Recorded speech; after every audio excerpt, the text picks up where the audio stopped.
So today's session is about advanced DevOps. So what is DevOps, guys? It is a completely interactive session, so anybody can talk anything, and if you don't know anything, also fine. You can ask any silly question also. So this is completely interactive demonstration. Okay. So in this session, what I'm going to talk about Docker. I'm going to talk about Kubernetes. I'm talking about Ansible. So this is a basic and it's an introduction demo session. So I'm just talking about what is this one, and then I'm going to talk about what is the architecture of this, and then I'm going to give some small commands execution in Docker, and if possible on the Ansible. So Kubernetes is a cluster. So once we are going to have the couple of machines, and we are going to have the machines installed with the Kubernetes, then we can make the cluster of the containers. So just moving on, I'm having 2 decades of experience. My name is Pavan Bhavani Shekhar Devarkonda, and I'm just started this sessions on DevOps, and I have 2 different courses in this one. So first are essentials, Docker essentials, where we are going to learn about the basic Linux, virtualization, Vagrant, and then coming to the Git after that Jenkins. So these are the basic things we have done so far, are the basics, which if you are not aware, you can have that one in the another batch. Okay, so right now what we are learning is Docker, Kubernetes, and Ansible. This is as advanced DevOps tools. Industry experience 2 decades, and I'm working on DevOpsSec. It's a DevSecOps.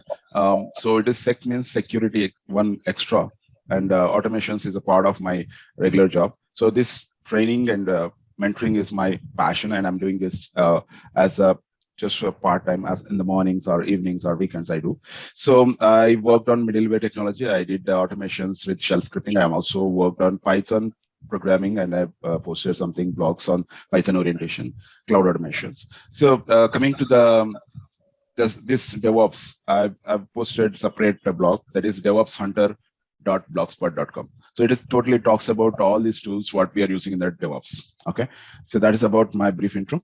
I'm moving on to what we need to learn when we are going into this DevOps. What is prerequisite for you as a learner? So first thing, you must have some connectivity capability to work on PuTTY.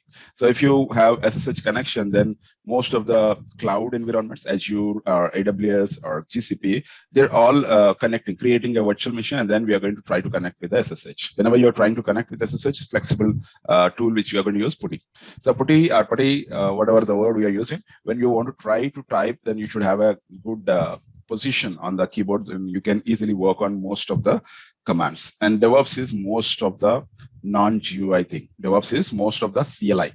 So when you learn more CLIs, then you can easily do the automations. So that's why you should have good command on typing. And the second thing is you should have a good laptop with Wi-Fi and good internet speed. That is most important. And if you are connecting with the mobile, then it is very difficult for you. You must connect from the laptop when you're working in our sessions, because anyone can volunteer and everyone can work on one of the problem, and they can solve and they can work on that particular assignment. Okay, so the next thing is, if you are going to use a laptop, what is the configuration I should have? The minimum 8 GB RAM, that is requirement. When we are going to launch the virtual boxes on your system, then we are going to use the Oracle VirtualBox and Vagrant. This is a combination which will give a less number of RAM consumption, less number of CPUs or cores. Okay, so that's why we use that virtualization concept at your local laptop. You use the USB headphones. That will be much more comfortable to listen. Our session, it is clear to hear. Okay, so that's our basic requirement. So what we are going to do in this session, we are going to upskill our career to make ourselves grow. So career growth is the most important thing. And in this course, Advanced DevOps, we are going to learn about Docker. Okay, if you don't have, I will ask a question. What is DevOps? Development comes operations.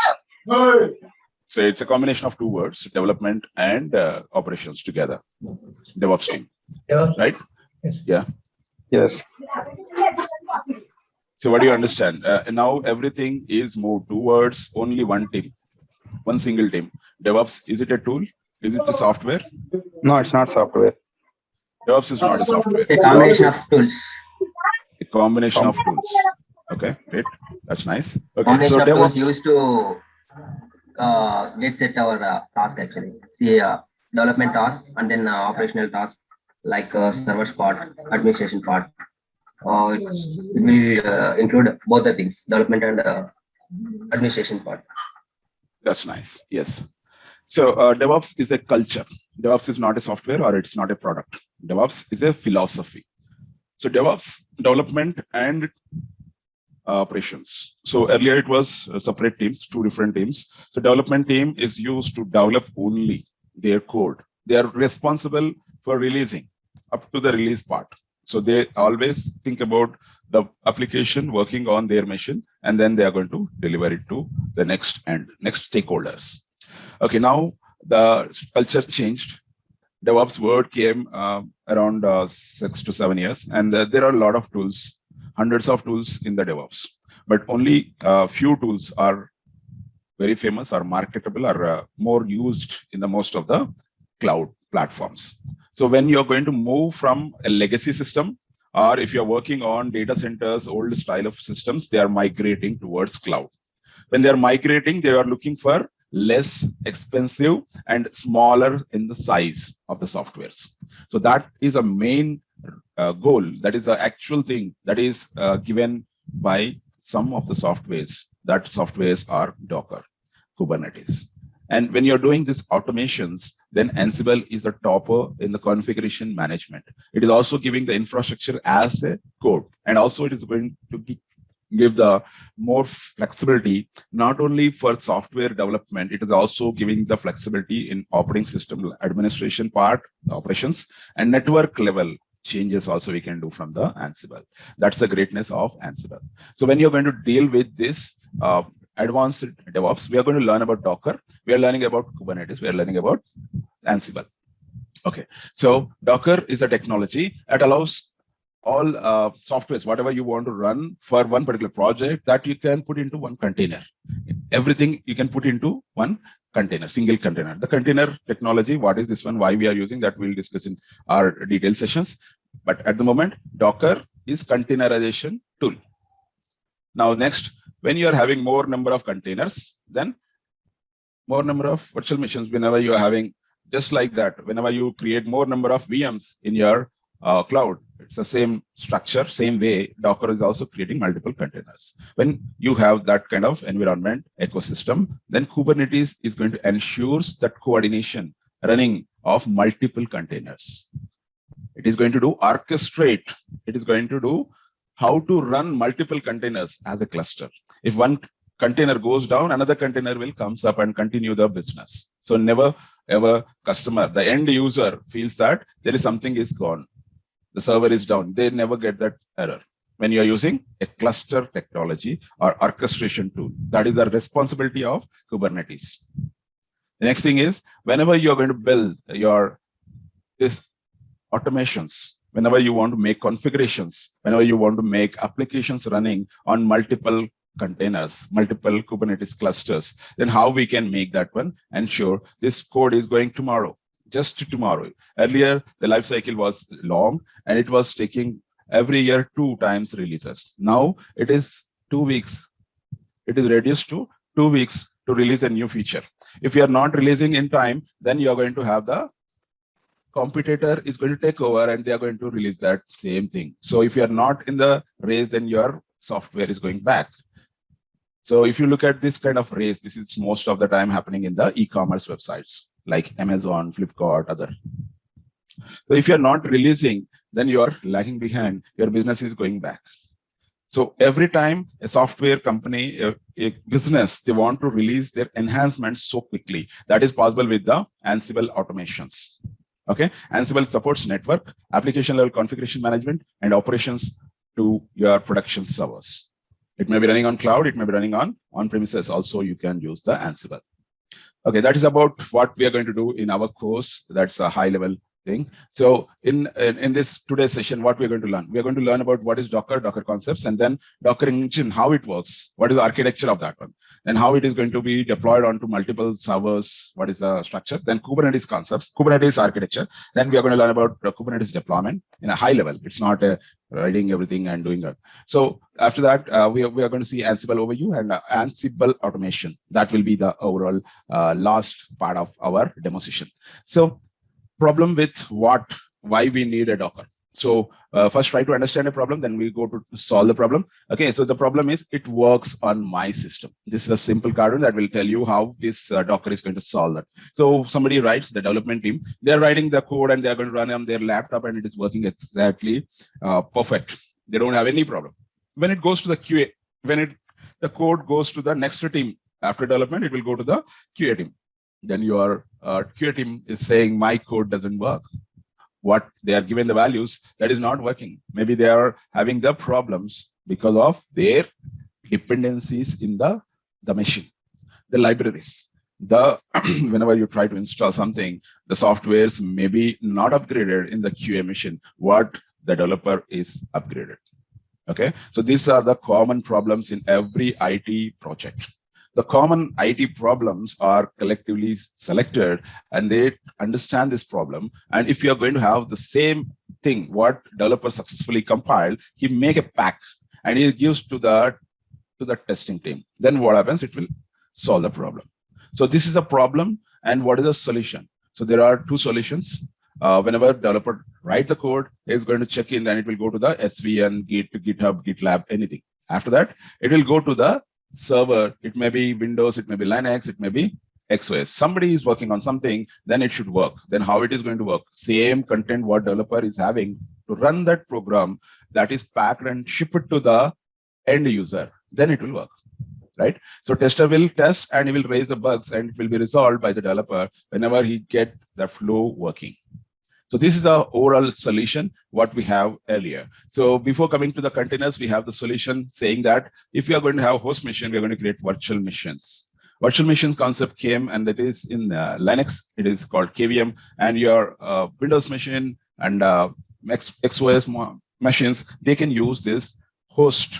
So the host machine and virtual machine, these are the two things. And whenever a developer develops that, and he will pack everything as a virtual machine and they can run it on their end user can run that one in their machines. So that is a solution they planned, and it works some level, but it is very, very slow.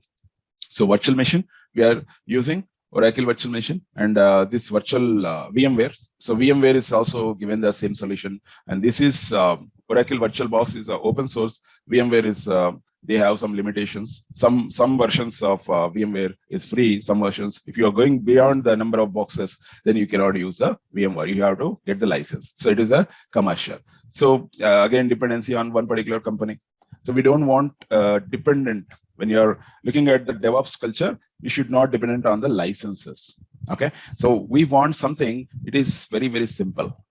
There should be an operating system. There should be very flexible. So the solution is Linux kernel, where you can run the user space. So you can execute the logic, what need to be solved, what are the problems, whatever the software we are developing for the one particular problem, that will be executed in the user space. So this is going to be packed and it can be run on any platform.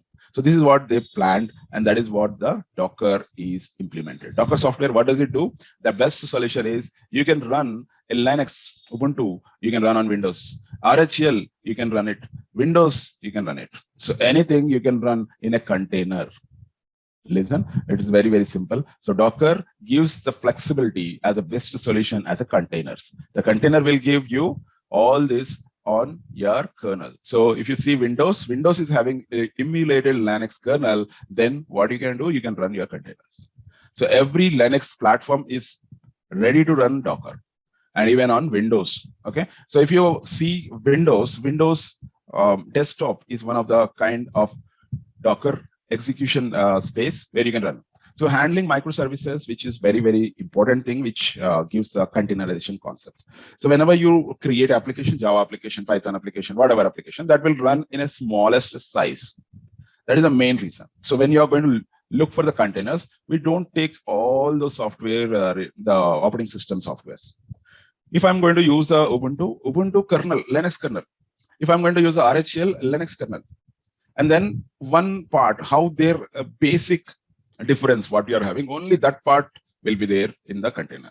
When these containers are created, we are going to use images, Docker images. Okay, so Docker provides these images on their websites. Docker Hub is a website, so you need to register yourself in the Docker Hub whenever you're working on the Docker images to pull into your machines. So Docker provides consistent computing environment throughout the SDLC. So what is this SDLC? Anybody? SDLC? Software development lifecycle. Yeah. So that's a full form of the SDLC, Software Development Lifecycle. When we are going to work on the software, earlier, this is a model. There are a lot of models. There is a spiral model. There is a waterfall model. There is so many other models. So SDLC, Software Development Lifecycle. So it will start and it will end of the release till that part. That is completely software development lifecycle. So yeah, microservices, it is broken down into small services. Earlier, it is one big, huge pack. Now it is pieces, small pieces. And each developer is working on one of the service. They're not working on one application. They don't know what other application service is doing. They only focus on their service. So this part, dividing into small pieces and working on that one to finish, this is called silos in the DevOps. In DevOps culture, it is called silos. Okay, you can run various containers for each microservice. You can run not one particular container. You can run 10 containers. You can run 100 containers, one particular microservice to complete. Okay, so there is no limit, and you can create a number of microservices. All right, so that is about the solution which is Docker follows. So what actually Docker has? Docker is having two things. One is Docker image, another one is Docker container. So when you're going to have the Docker image, it is something residing on your machine, which is pulled from the Docker Hub or Docker registry. Suppose I'm having 1 GB of Docker image. When I run that container, again, 1 GB is used on your user space. Okay, if I'm going to use 3 times this same image and 3 containers I am able to create. So if I'm going to create 3 containers, I can use 3 GB of space for each container. Okay, so this is how the Docker gives the space, and you don't need to create all the space. If you go for virtualization, Vagrant boxes, or the server which you are going to create, CentOS box or Ubuntu box, what the space they are going to occupy? They are going to occupy around 20 GB of your laptop. Whenever one VM is executed, 20 GB allocated for that one, but not really used. And the CPU is also same. Number of cores also same, right? Okay, this meeting is now unlimited. Okay, good. So if you stuck, again, you join to the same meeting. Okay, thank you. Yeah, so continuing. What is the difference between virtualization and containerization? This is the most important and common interview question, and try to understand at this point in a high level. So whenever you're going to create the Vagrant VirtualBox or VMware box, that is going to take heavy in the size, in the memory, and it is wasted. It is not using completely. One VM is in execution, it is completely occupied. That RAM is allocated for that one. Whereas containers, they share actually. It is smaller in the size and there is no wastage at all. The boot time, whenever you want to start one virtual machine, it will take at least 1 to 2 minutes to bring up the box. If you are using Vagrant, Vagrant up is a command we are going to use, and it is going to bring up the Linux machine. It will take at least minutes. And when you are going to bring the same Ubuntu box or CentOS box container, then it is going to ready in milliseconds. You don't have to wait anything. If the image is ready in your box, immediately you will get. The next point, third point, the integration, the cost. So whenever you're spending time, wasting time is nothing but you're spending your cost. How much time you are taking in a software development, it is always wasting, or it is always costing you. How much slow you deliver, it is loss. Okay, if you are going to make that fastest delivery, that is possible with a container. So simple, easy, how many number of containers you want to use, you can make it within fraction of seconds in containers. And if you are going to use this virtual boxes as a solution, then what is the problem? Each VM runs with own operating system. Each one will have its own operating system, whereas containers will share. Containers shares the host machine. They don't use their own operating system. They use user space, common sharing, and the execution logic only run in the container. When you are going to pack the virtual machine, it will take a lot of space, and snapshot will take bigger in the size. So VM can be snapshot to reuse the same. And if you go for the containers, container can be used as an image, and the same image can be shipped to the another user development. You can use that one, reuse. Okay, so when we are going to use this image, it is going to have a number of layers. And whenever it is having number of layers, one image to another image, if it is going to store in your local machine, it will store only extra software, extra logic, which is added, that layer only stored in the Docker registry. Okay, so Docker registry maintains the layers, and layers structure will be less occupying compared with the VMs. Every time VM package snapshot is going to take large, bigger size. The last point is with the virtualization and containerization network. When you're going to work with the network, it is going to take the virtualization. One Ethernet card, virtual card, will be created for every VM in the virtual boxes. Docker uses only single network gateway for all containers, and the container IP addresses will be private IP addresses. Each container will have one IP address that will be created automatically, and it will use only bridge network. Okay, so these are the differences, and it is better go for the containerization. So VirtualBox and containers, if you're going to compare, these are the differences. Let's move on to the Docker. What is this Docker? Docker is DevOps tool. Yes. So Docker is a DevOps tool. Yes. So why it is DevOps tool? Why we are adopting this one? So Docker is a containerization management tool, and it is used DevOps to manage software services, software isolated number of things which we can launch in your containers. So it is self-sufficient whenever you run a container. It is going to have it can be application deployment, it can be run any environment. Whenever you are running, it may be Tomcat application, it may be WebLogic application, it may be WebSphere application, you can run inside a container. Anything, it may be database, it may be MySQL, it may be Oracle database, anything you can run inside the Docker container. So only thing is you need to know how to run inside that container, right? So that is about what is Docker. Docker is a DevOps tool. So moving on to architecture of the Docker. So Docker, how it works, what is the part, how it is going to interact. So if you look at this Docker internal, the whole kernel, deepest one, if you are going to see, that is Docker daemon or Docker engine. Docker engine is nothing but your server. It is going to communicate with one mediator. The mediator is REST API. Okay, so REST API is actually a mediator between your Docker client and your Docker server. Whatever the commands you are going to issue to the server, it will be carried to this Docker daemon, and it will be executed, and that result will be written back to the CLI, Docker client. Okay, so this is how the communication, that architecture of Docker kernel, install Docker on your machine. What you're going to have, all these three. You will have Docker daemon running on your machine, and this to run this Docker daemon, what do you need? Or any Linux. You can use Red Hat Linux, you can use Ubuntu, you can use Oracle Linux, anything you can use. Linux is a basic requirement to run Docker daemon. Okay, and if you are going to use Mac OS, or if you are going to use Windows machine, so these two are going to use emulated Linux. Emulated Linux, they are going to run with the Docker desktop. Okay, so Docker desktop is going to have a Linux layer first. On top of it, it is going to run this architecture.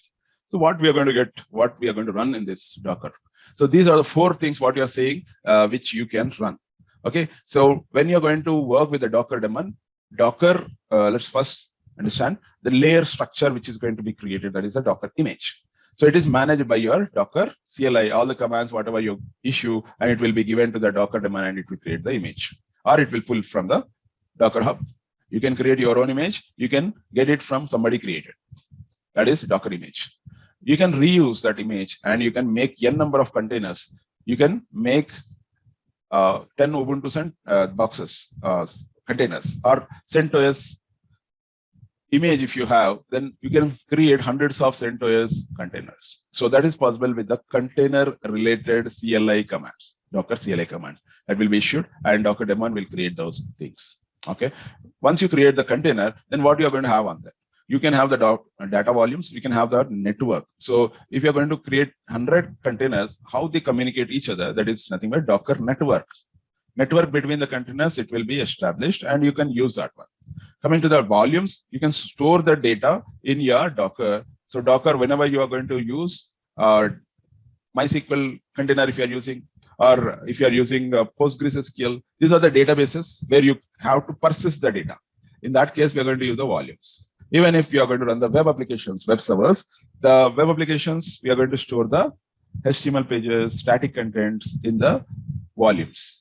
Okay. So if you are running HTTPD, Apache Web HTTP server, or if you're running something Nginx, these are the web servers. So when you're using the web servers, then their applications, web applications will be stored in data volumes. Okay. So these are the 4 components which helps the Docker to run containers.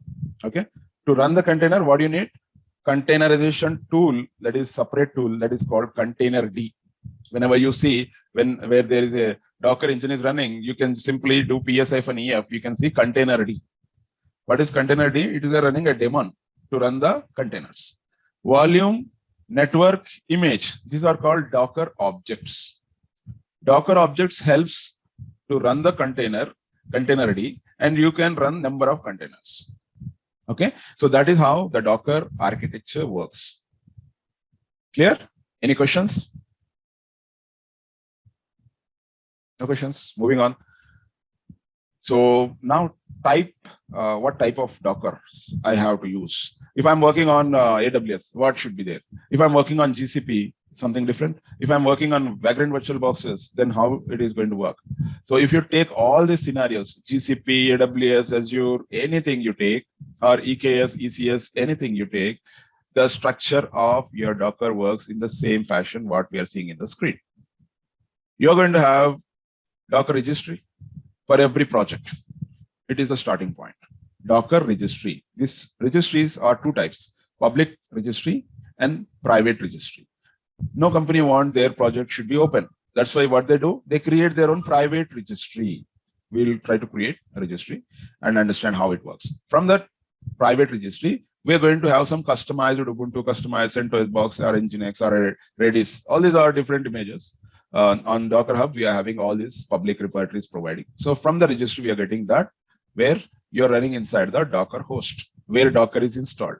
That Docker host, Docker engine running or Docker daemon running, there you can have the image pulled and it is stored here. Docker image pulled and stored, that is Docker host, and it is going to respond to the commands, whatever Docker client is giving. This Docker client can be from Jenkins. Docker client can be from the Ansible. Wherever this Docker plugin is available, you can give these commands. Okay, so Docker client commands we are going to give from the command line, that shell, it is going to take that command and give it to the Docker host. Okay, so when you are going to hand over the Docker commands to your Docker host, what does it do? Docker daemon will take that and then it is going to check, is this image is available? If it is not there, then it is going to create, it is going to pull that one from the registry and it is going to have host that one. And then it is going to create the container. If I want Ubuntu image will be pulled and it is stored in the images. Then it is going to create the container. How many containers you want? You can give the number and you can give the run commands. If I'm going to say Docker run Ubuntu, C1, C2, C3, like that, I can create number of containers. Okay. So this is how the Docker topology deployment structure works. Guys, any questions?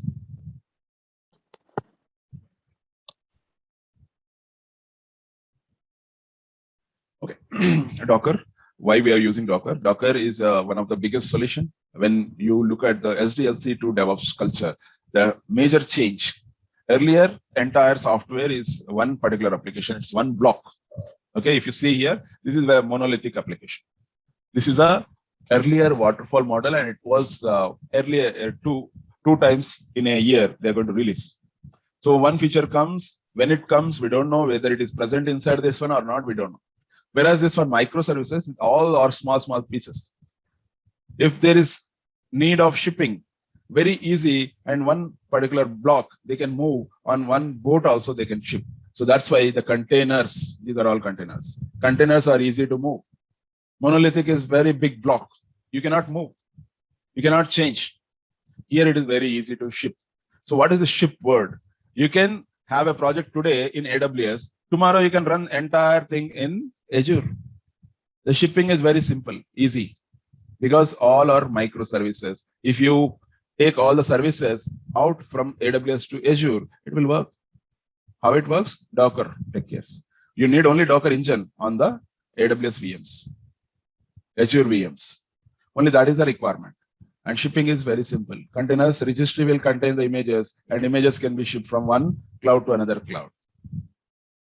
So monolithic model and microservice model. Monolithic is bigger in size. Microservices are easy. What we are going to get? Easy to ship. Okay. So build, ship, run. This is the main tagline of Docker.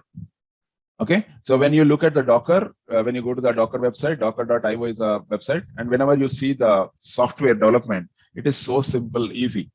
You write a Docker file to build. So Docker file, you can store in your Git, SVN, anywhere, wherever your the version control system is there. So from that, you're going to build. So build can be executed by Jenkins or any other DevOps tool. So build is executed, then what you're going to get? Images. Docker image is coming. Docker image is like a class. In Java program, if you know class, from the class, you can create objects. The same way here, Docker image, from the image, you can see number of layers. If you want to build a running container, whenever you run this image, you're going to get the container. So when you run, your application is running inside your container. Okay. So Docker build, ship, run. So what you need to ship. So whenever you have this code, the Docker file, that you have to ship. So if you have the Git, from the Git, you can clone anywhere. It may be on Git, it may be AWS, it may be Azure, it may be GCP. You can run on any cloud. You can run on any legacy or data center also, it will work, Docker. Okay, what you need? Only Docker engine should be running. Docker engine create the image. Image can run your container on any platform. Any platform. So if you're having something, let's say Nginx is a software you want to run on CentOS. Nginx you want to run on Ubuntu. It will run same fashion. Only thing, Docker run command you're going to give, the container will be created.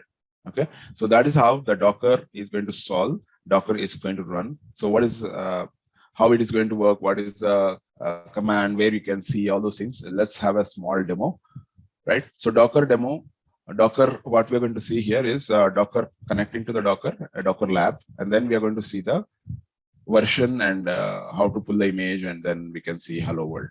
Okay, so let me go to my browser. Are you with me, guys? Any questions in between? Yeah, Pawan, this is Lakshman Reddy.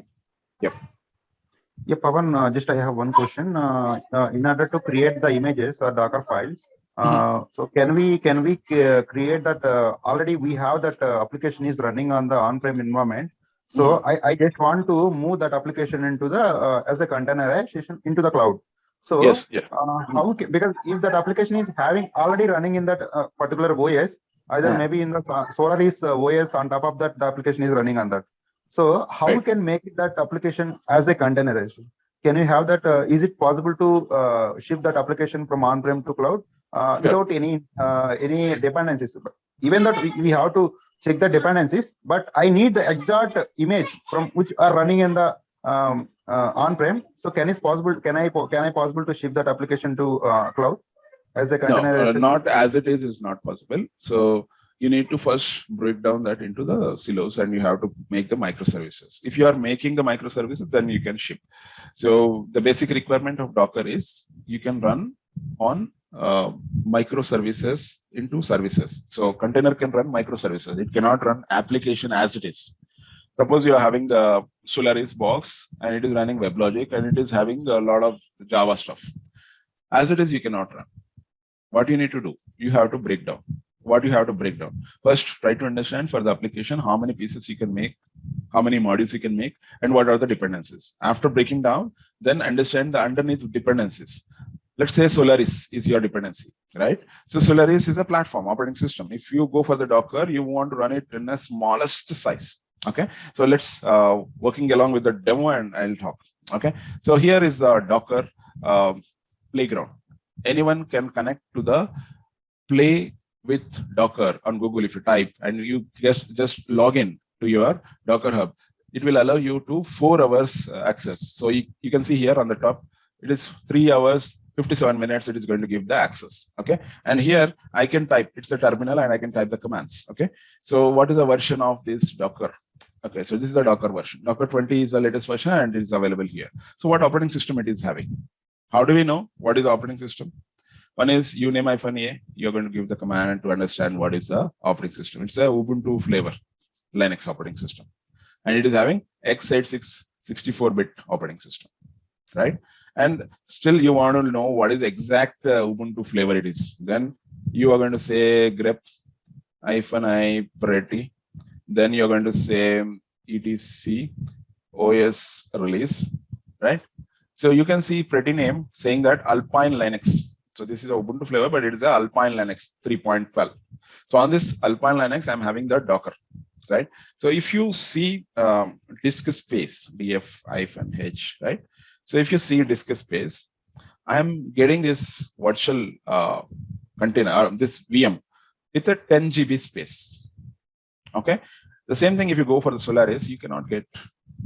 Solaris, can I run within 10 GB? No. First problem is that one, operating system level comparison. Is it really required to run on Solaris only? Can I run Java? Java is a write once, run anywhere. Then why can't we run in Linux? Then first layer, bottom layer, Solaris layer. If you avoid, what are the problems? First understand this.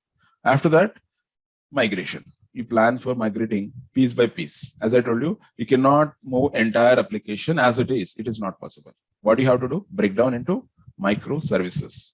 So how to make that microservices? What are those microservices? First, entire project, can I make microservice? No. What are the pieces I can make and how they can communicate? That you have to understand. Okay, so first break down things into smaller and so that you can convert into flexible microservices run on containers. So what are the dependencies? Whenever you run a Java program, is it a web application or it is a EJB application or it is a Spring Boot application? These are the different classifications architect should know. Okay, so once you understand that one, you can easily break down and put it into the container. Clear? Is it clear, Lakshmi? Yes, Pawan, yes, I understand that. Okay, so Docker, whenever you are running, so how can we confirm this is Docker version? So there are 3 commands I'll tell you. So Docker --- version, this is a common for every command whenever it is installed. So installing and all those things we learn in the subsequent classes. Okay, so Docker, then if I'm going to say only version. So this will give a lot of information about Docker server and Docker client. As I told you, whenever you install a Docker, it contains the circles I shown you in the other slide. You remember that. So Docker daemon is a Docker engine. So that is nothing but Docker. Okay. So this Docker engine is talks to Docker client. In between these two, we are going to have the REST API. So Docker server is present in the same machine. Docker client is also present, and Docker client can be in any machine. You can communicate with this server. Docker server engine can communicate with the 10 different Docker clients. That is possible, but they should be all in the same network. Remember that point. Okay, so whenever this says Docker, I told you it's a DevOps tool. DevOps tools are always open source. Open source, they are available on the Git. So Git committed number is also present here. You can see here. Okay, so Docker 20 version 20.10 is the latest version that is available in Docker. Anyone can modify the Docker and they can use their own structure. So it's open source. Okay, so that is a basic information how we can get about the Docker. Okay, so another important thing is Docker is connected to something. Docker is having some memory. Docker is occupying the space. All those things are available in this command, that is Docker info. So Docker info will tell you, is it having a cluster? Is it having the memory? What kind of memory it is using? So you can see here volume, local volume. So the 10 GB, whatever you are getting, that is a local volume. And network, what you are having, bridge network, as I told you. So Docker always uses the bridge network. And there are other couple of networks also available and you can use it. And if cluster orchestration, if you're going to see, Docker is having one of the orchestration tool called Swarm, Docker Swarm. We'll get to know and learn about all those things. Okay. And it is an alternative to Kubernetes, but the Swarm is not so popular as Kubernetes. Kubernetes is completely out of box and they are using the containers, Docker containers, and executing that one. Okay. All right. So this is how Docker is going to be, you can practice anywhere if you just need internet. If you have internet, you can do all the Docker commands. So Docker help will give all the commands, Docker commands. And whenever you're using that, there are subcommands and there are options. Okay, so suppose I want to search for something on Docker. So Docker search, I want to know whether Tomcat image is present or not. Tomcat. I can simply search and see that. Okay, so Docker search Tomcat, and I got number of free open source. There a lot of people community, Docker community provides this, and you can use any one of them. Okay, same way you can search for WebSphere, you search for WebLogic, JBoss, you can get images. So what you're getting here, image and description. How many people starred that one? Tomcat. Whenever you use starred is more important, and officially approved this one. This is also another important point.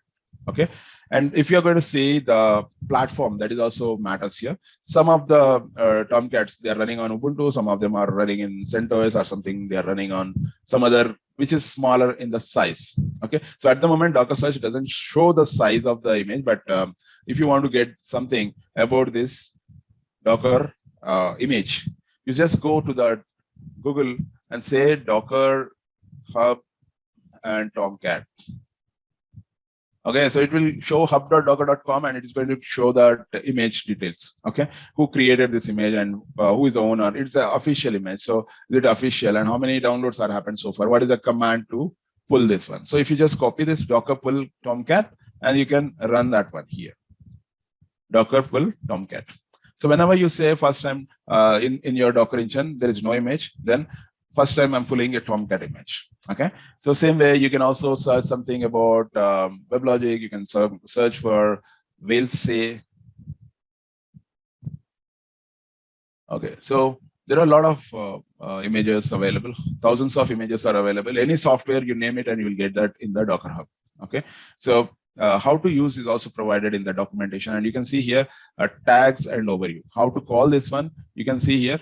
If I want to use a Docker Whalesay and I want to give the name, whatever I want to say from this, the whale. So it is going to display a Docker whale drawing, and it is going to give the message, whatever the message you are giving here, Kausay. Okay, so let's see one small example how we can run a container.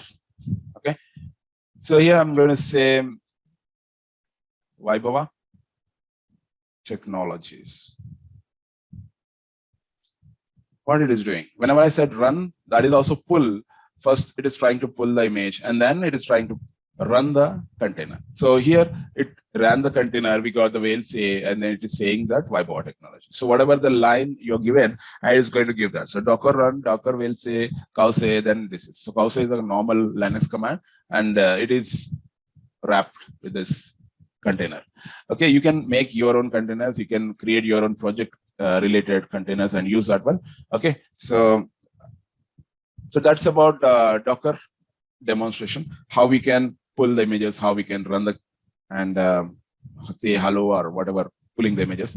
Okay, how we can see what are the images present. So Docker images, if I'm going to say, just now I pulled Tomcat image and Docker Whalesay. 2 images I pulled so far. Okay, and if I'm going to say here Docker, how many containers are running? PS is a command, but no image is running because the Whalesay it's executed and exited. Okay, and Tomcat we have not created any container. So if you want to see the exited containers, you just say ps-a. So Docker ps-a will tell exited stated containers. Okay, a minute ago it is executed and it is showing in the list. Clear? So if you're not giving any name and it is going to give the name with the 2 different dictionary words from the, and it makes the name for the container. So if you want to give your own name, you can also give the name. Okay, so all those things we'll try to discuss more in detail. And at the moment, I'll stop about the Docker now. We'll go back to slide. So demo on the Docker, that's all. Now, what we're going to learn in Docker course, we are going to understand what is Docker completely. Yep. Pawan Lakshmi here. Just I have one question for the Docker Sure. perspective. So can we make it to customize that Docker image which we are getting from the Docker Hub, right? So can we Yes. customize that image? Yes, absolutely. That is what we're going to learn in the 4th topic, Docker file. The customization is nothing but Docker file writing. That's So what why is the- in the picture, when I told you, so you're going to build Docker build is going to use a Docker file. Docker file is nothing but customization. So what we are having, Tomcat is directly cannot be used for any application service. What you need application, if you want to run, Tomcat needs something should be placed, var file should be placed in the web apps. So this placing of the web apps folder containing some var file, that is done by the Docker file. That is what customization you can do, right? That's how we can make required applications. Yeah, we will try to learn all those things. So this is our course content. Docker course content is this one. We try to understand what is monolithic and the container, the microservices. And images and container, just now we have seen in a high level, but we try to create more number of images. We create running containers and how they communicate each other and what is the network, what is the volume, where we can use in the container, all those things we try to understand in detail. After that, we try to customize. So we'll write some 5 to 6 different projects, Docker files, and try to understand the volumes in detail. After that, that 4 types of volumes we try to understand, 4 types of networks we try to understand in detail. Which we can use in our boxes that we try to execute. And Docker registry, as I told you, there are 2 types of registries, public and private. So 2 registries we try to understand clearly. Private registry we set up using the Docker container itself, because a software, Docker registry is a software, and you can make that one on one web server. So you can use, you can push, you can pull. Docker is communicating with REST API. REST means HTTP based. So HTTP is a protocol used between the Docker CLI and Docker engine. Remember that point. Okay, so Docker, if you're going to run multiple containers, then we are going to use a Docker Compose. In one project, we don't run just a Tomcat application. We are going to run the Tomcat application communicating with the database. It may be MySQL, it may be having the load balancer or proxy server. All this should run, then the entire application is running. So that 3 or 4 containers you want to bring up, then what is the solution? Docker Compose. Multiple containers you want to run, then Docker Compose will work. So Docker Compose will work for the test environments. And if you go for the real-time production containers, what we need to do? Orchestrators. Orchestration should be there. So we try to understand how the swarm will work, how we can run multiple containers, number of copies of the containers, how we can run that one.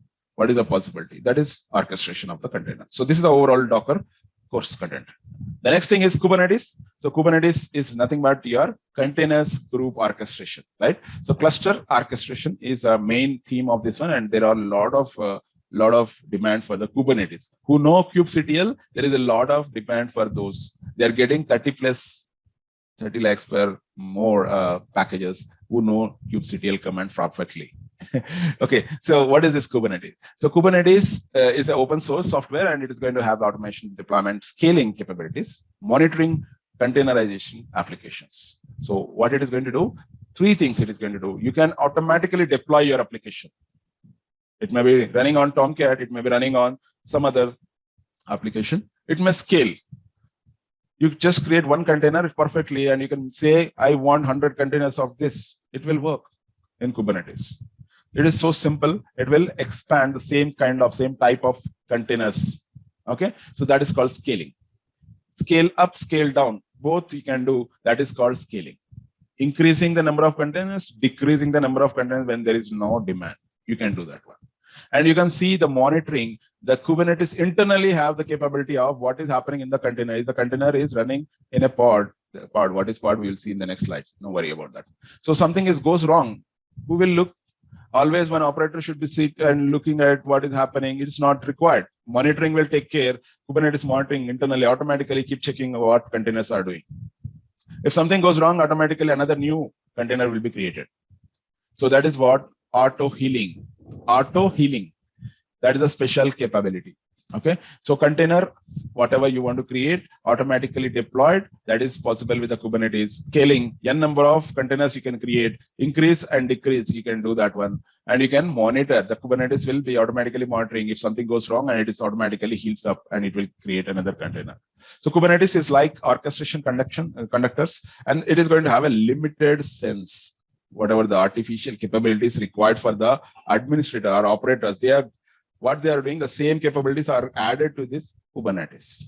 Okay, they are coordinate and adjust all different instructions sitting on a node machine. So how do you think a Kubernetes entire cluster it looks like one particular machine. You are doing something on one machine, but it is working on multiple machines. Really, it is going to work on n number of machines. Okay, so that is about the what is Kubernetes. So Kubernetes, who adapted, where it is going to run. Kubernetes is adapted by many customers. You can see the number of commits, what is happening on that one, how this Kubernetes is built. Kubernetes is built on a special language called Go. Kubernetes is given by Google, and it is having Kubernetes in their internal software development since 15 years. 10 years they executed by their own, and after that they are given open source Kubernetes. And whenever you are getting open source, you are going to get the .io, Jenkins.io, Docker.io. This is the documentation. Okay, so you can see the documentation about the Kubernetes on Kubernetes.io. And you can see how many branches, how many different people are working, and how many releases happened on the Kubernetes. You can see here. And Kubernetes is so famous since 2017 onwards. So somebody asks, I want somebody who is 5 years plus experience on Kubernetes. It is not possible. The people who are working successfully in production, it just happened 3 years back onwards. The Kubernetes success story started from 2018 onwards. Combination of Docker and Kubernetes is success in production with the base of AWS, ECS, and EKS, and GCP. Google platforms are long stories, but other clouds they don't have. Okay, so what are the companies they are working? So these are all companies they are using Kubernetes. Okay, so there is no problem at all if you learn Kubernetes, and it will be go on long, and it will be most common requirement for every DevOps engineer. Okay, so what we are going to have inside the Kubernetes. Kubernetes is basic unit. First, smallest part is called pod. So pod, you can create a pod, it is going to have a container. So whenever you are going to give a pod, it is going to have one IP address. If you see virtual machine or a Linux machine, just like one Linux machine, but this is not a Linux machine. It is going to have IP address, but it is virtually created. And this pod IP address is controlled by your Kubernetes. Okay, that's great. Then next, what pod can have volume. Some pods, you're going to run the database pods, then you're going to have the data. The data should be stored. Okay, that is possible. You can have another pod. So here, if you want to run in one pod, there should be a helping container. Okay, that is also possible. You can have a pod with the volume, and it is going to have a network, and it is going to communicate with the another sidecar container. A container which is a helper to this main container. So for every container, for every pod, you're going to have a main container, and other containers are sidecars or helper cards. Okay, and you can have n number of volumes also, not only single volume. You can have 2 or 3. That depends on the project. So if I'm going to use a Tomcat, I'm going to use all the logs stored into the volume, Tomcat logs. If I'm going to use a proxy server, Nginx logs should go into the another volume. So this is how we can divide the pods, and it is going to work. And master slave concept will be there in the this Kubernetes architecture. So a pod is the smallest unit of the Kubernetes architecture. Kubernetes master is responsible for the running API server, scheduler, cluster controller. What are all these? We'll try to understand, learn in deeper in the next session when we come to the Kubernetes. Okay, cluster controller is actually controlling entire distribution of these containers. Okay, so these containers, pods, where it should go. If I'm going to run 2 pods, pod 3, pod 4, 2 containers should go into the pod 3. 3 containers should be created in the pod 4. So how this happens? This is all happen with the cluster controller distributions, and each pod is running. That pod running is nothing but a job. Okay, job, it is going to run on different machines. A job can be executed on one machine, another job can be run on another machine. So that depends on how many containers, how many pods you want to run on the machine. So you can have multiple machines, and entire multiple machines together we are forming as a cluster, Kubernetes cluster. Okay, so remember this point. Pod means it is going to have one IP address, one volume, or not required. It's an optional volume. Container is compulsory. So container is a must, and you can have a number of container apps inside this pod. So not too many, but less number. Remember that point. There is a main container inside the pod. Okay, so Kubernetes architecture, how does it work? So Kubernetes architecture, master and slave architecture, it is going to have. So if you're going to see in the left side, it is going to have the Kubernetes controller manager, Kubernetes API server, Kubernetes scheduler. So these are the different components of the master, Kubernetes master. 3 things are there. Okay, so when you're going to store the etc, you're going to have this storage of what is happening in the Kubernetes cluster. Every client information is stored in the etcd database. Okay, and you can have n number of Kubernetes clients, and each client communicate with the kube proxy. Okay, kube proxy will be communicating with the actual node, kube node, and it is going to run the pods inside these clients. Okay, so in between this kube controller and your kubelet, you can have a cloud controller. The cloud controller may be EKS, ECS, GCP controller. So these are all different cloud options we have, and the communication between these two will happen. Okay, so when you're working on Kubernetes, we try to understand more detail about this one, as this is just a demo. Don't worry about that if you don't understand also. Okay, so Kubernetes containerization, containers will have a number of machines. A machine is nothing but node 1, node 2, like that. So each node you're going to have pod is running some containers. Container is going to have application. So this is how the architecture, and they communicate with each other internally, one node to another node, pod 1 to pod 2, it's having replications. Okay, so pod 1 in the node 1, pod 2, node 2, pod 1 is having the replication copy, same copy. Pod 2 copy is same in the pod 2, which is running on the node 2, right? So if one pod dies, it fails to serve, another pod in the another machine will automatically take over and continue. That is failover concept, what you learn in the other software. Same thing will work here also. Okay, so that is how Kubernetes high availability will works. So what DevOps teams are looking for, what kind of applications they are going to learn. So here DevOps teams are checking in Git. They are going to store that code. They are going to push in Jenkins. Jenkins is going to store the images, Docker images, and then Docker images will be deployed, or they are going to run on the clusters. The cluster may be on cloud, that may be on premises, anywhere. So that is a general scenario how Docker, Kubernetes, CI/CD process, how it works. Okay, Kubernetes, what we are going to learn, what are the course content. So this is our course content. Okay. So we are going to learn almost all topics which is required for CKA. We are certified Kubernetes administrator. All those topics we are covering in this course. And extra, that is Helm deployment also is simple. It is going to be covered in our course. Okay, this is our learning object. Okay, they are coming to the last one, that is Ansible. So Ansible is a configuration management tool. Okay.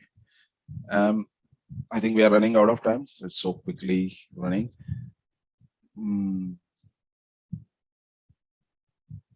Yeah. So you have any questions before winding up today's session? This is our course content actually for the Ansible. We are going to cover almost all the topics which are required to automate things. I think I have some timer in the slide. Okay. At the moment, I'll just waiting for your questions. You have any questions? Advanced DevOps course. Yeah, Pawan, Lakshmi here. So can you cover the troubleshooting part also? So that would be very everything we are right? doing practically, and the troubleshooting will be how you observe. So whenever you're trying to solve the problem, that is what covered in the troubleshooting, and most common problems also we'll discuss in a separate session. Definitely we'll cover that one.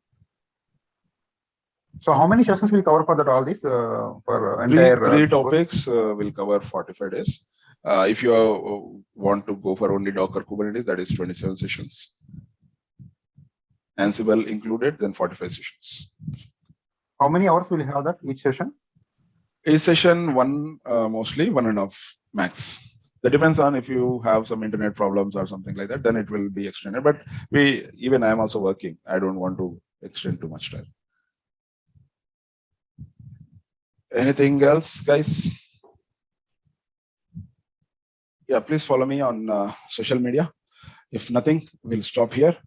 Thank you all. Thank you, Pawan. Thanks for your giving the session. Sure. So we'll continue tomorrow's session with the Docker. So if you are interested, please comment and share your thoughts. Thank you.